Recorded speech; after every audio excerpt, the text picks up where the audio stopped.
Assalamualaikum warahmatullahi wabarakatuh. Kami dari kelompok 4 akan mempresentasikan harmoni kewajiban dan hak.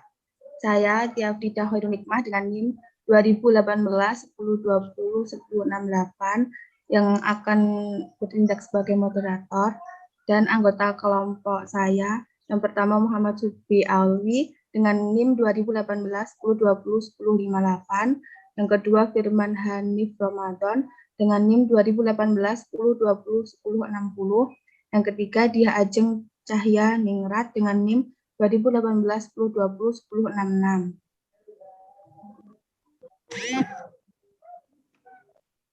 Next.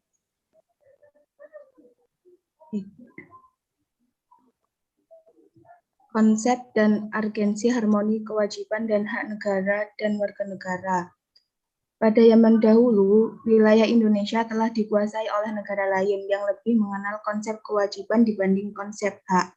Konsep yang perlu dilakukan adalah menyeimbangkan dalam menuntut hak dan menunaikan kewajiban yang telah melekat.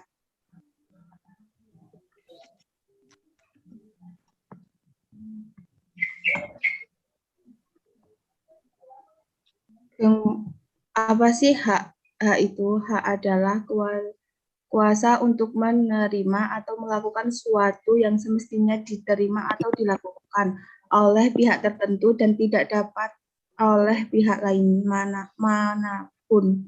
Juga yang pada prinsipnya dapat dituntut secara paksa olehnya.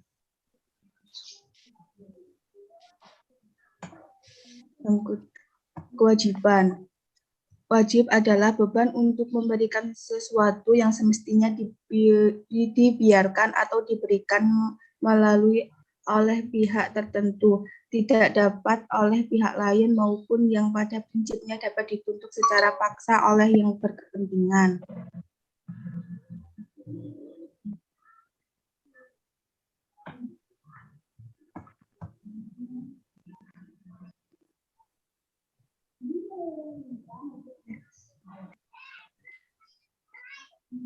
Jadi, hak dan kewajiban warga negara Kesatuan Republik Indonesia diatur dalam Undang-Undang Dasar Negara Republik Indonesia yang dimulai dari pasal 27 sampai pasal 34. Yang isi pasal tersebut terdapat hak asasi manusia dan kewajiban dasar manusia. Pengaturan akan hak dan kewajiban tersebut bersifat garis besar yang penjabarannya dituangkan dalam suatu undang-undang.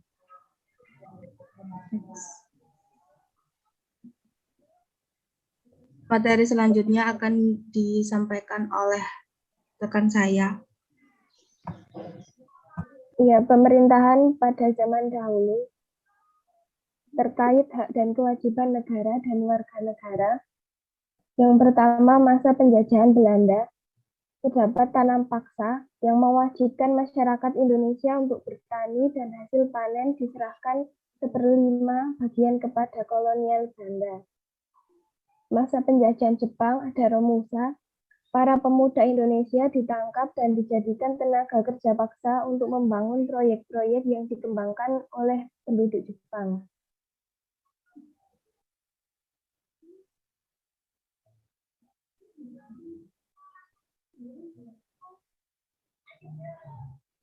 Konsep yang perlu dilakukan, hubungan timbal balik antara hak dan kewajiban warga negara dengan negara.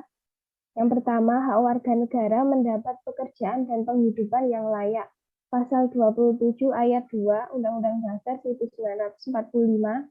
Atas dasar hak ini, negara berkewajiban memberi pekerjaan dan penghidupan bagi warga negara.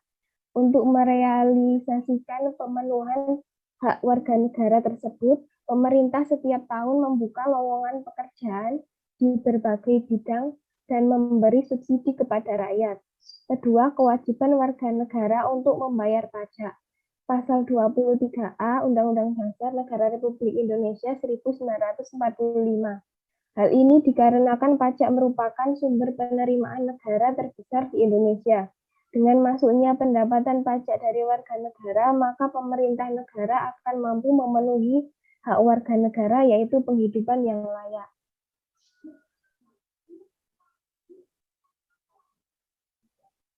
Pentingnya adanya harmoni kewajiban dan hak negara dan warga negara. Yang pertama, mampu menuju Indonesia sejahtera. Kedua, menumbuhkan rasa cinta pada tanah air. Tiga, tercipta kehidupan yang nyaman, tentram, dan aman.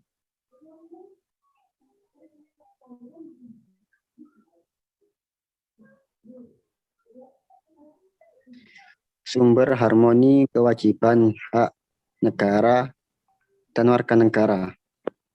Yang pertama, sumber historis. Terjadi di barat Eropa pada abad ke-17. Pertama kali John Locke merumuskan hak alamiah, yaitu hak atas hidup, hak kebebasan, dan hak milik. Selanjutnya, tiga peristiwa penting, yaitu Magna Carta, Revolusi Amerika, dan Revolusi Prancis. Yang kedua, sumber sosiologis.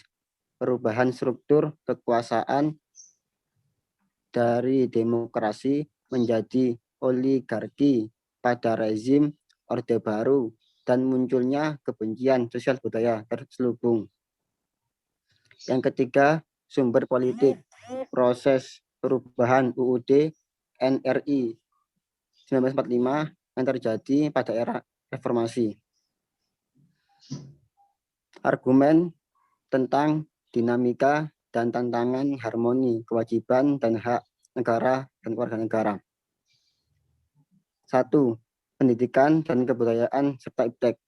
Ketentuan mengenai hak warga negara di bidang pendidikan semula diatur dalam pasal 31 ayat 1.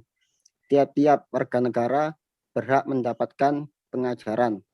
Rumusan perubahan pasal 3 ayat 1. Setiap warga negara berhak mendapatkan pendidikan.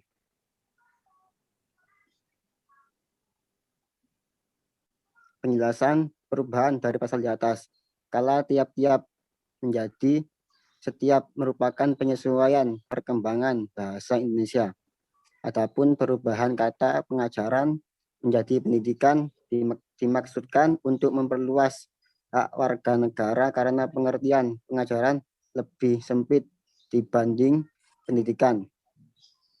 Pendidikan adalah proses menanamkan nilai-nilai yang terdapat pada lingkungan keluarga, sekolah, dan masyarakat, sedangkan pengajaran adalah proses mengalihkan pengetahuan hanya di lingkup sekolah, bahkan kelas. Nomor 2.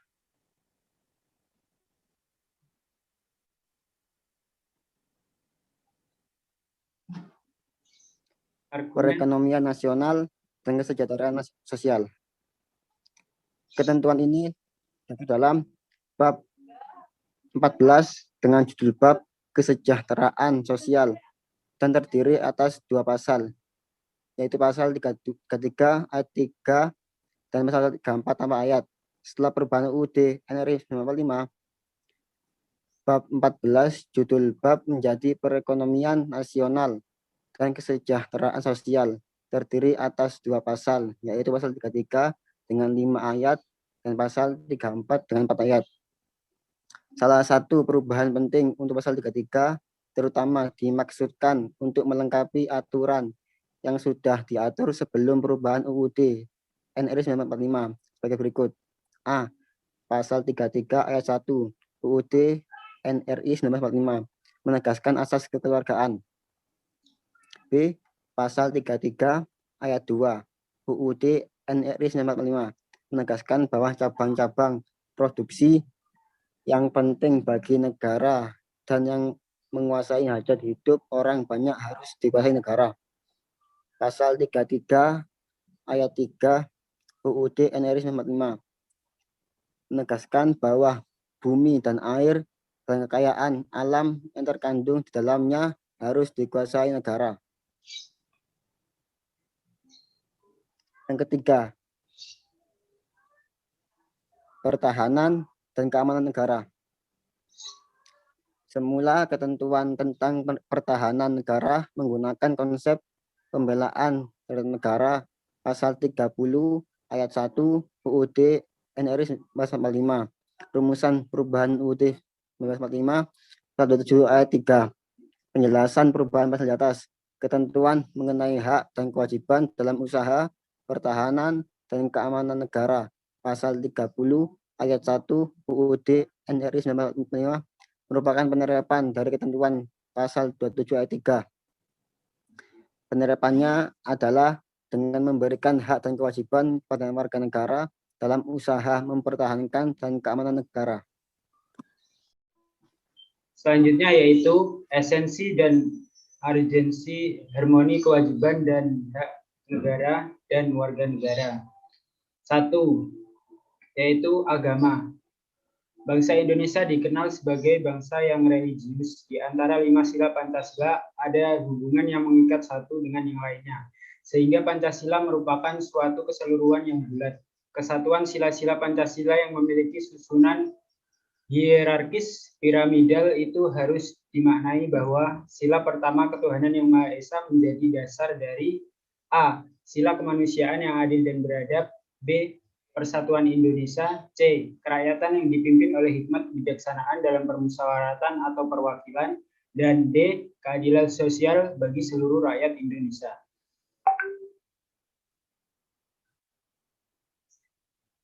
Nomor 2 yakni pendidikan dan kebudayaan.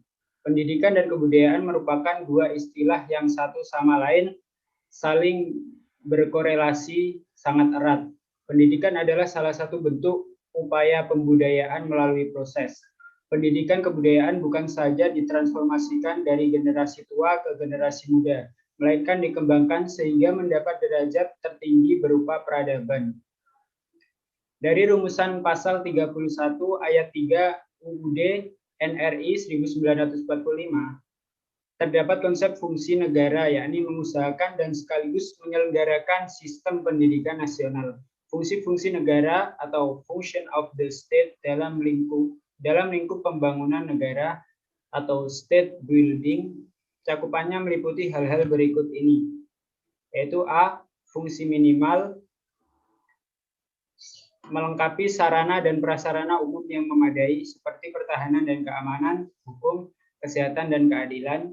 B. Fungsi madya, menangani masalah-masalah eksternalitas seperti pendidikan, lingkungan, dan monopoli. C. Fungsi aktivis, yaitu menetapkan kebijakan industrial dan redistribusi kekayaan.